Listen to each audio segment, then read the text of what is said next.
How many know that the Greek polymath Ptolemy observed that taprobane gems were shaped into beads and seals and then exported? That the Arab writer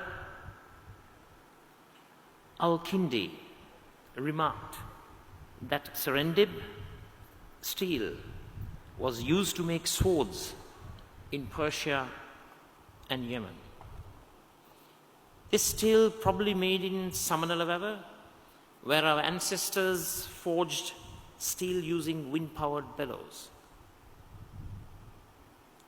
The Raja Tarangani, a Kashmiri chronicle, records a very high variety of fine clothing resembling silk imported from Sri Lanka for the use of high-born ladies in Kashmir.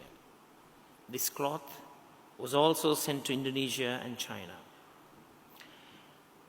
In fact, it is only when colonial monopolists, such as Dutch and British East India companies, cut us off from the sea and our export markets, that our economies and our minds moved inward.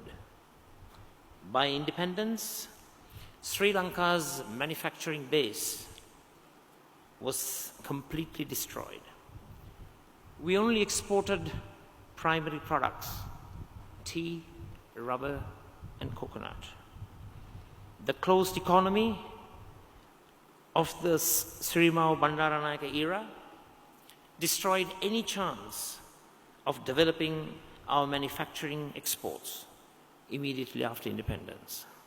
Friends, the great economist John Maynard Keynes said, I quote, "The difficulty lies not so much in developing new ideas as in escaping from old ones."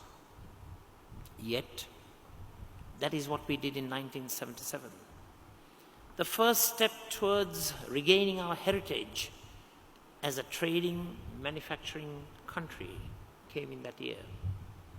With the market reforms of that era, primarily a massive reduction in tariffs and opening of free trade zones, investment came pouring in. In those extraordinary years, when Sri Lanka was the first country in South Asia to open up, Sri Lanka was like a dynamic Asian tiger in its first stage of development. Sri Lanka's first manufacturing export, garments, was soon being loaded into ships in the Colombo port. Tens of thousands of jobs were created, and the trickle of wealth into the village swiftly became a flowing river. It is in those years that the National Export Awards were awarded for the very first time. Many Sri Lankan economists, including Premachandra Athukorala, the late Saman Kalegama, and the present governor of the central bank, Indrajit Kumaraswamy, they often quip that 1983 was supposed to be Sri Lanka's real takeoff year. Moving upward from garments to electronics is what truly set the Asian tigers up for success. And Sri Lanka was on the verge of this transition.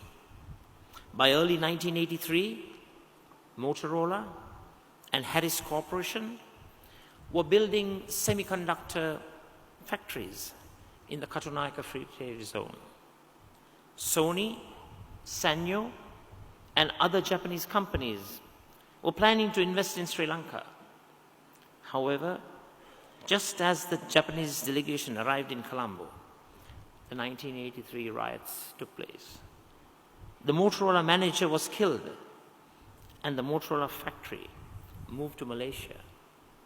Unfortunately for Sri Lanka, today it is Penang and not Katunayaka that is a microprocessor manufacturing capital of the world. As a result, from a structural point of view, Sri Lanka's manufacturing exports are in the same place today as it was in the early 1980s. And Sri Lanka did not become the next Asian tiger. This brings me to the central structural challenge the Sri Lankan economy faces. We have developed one manufacturing export since independence: apparel.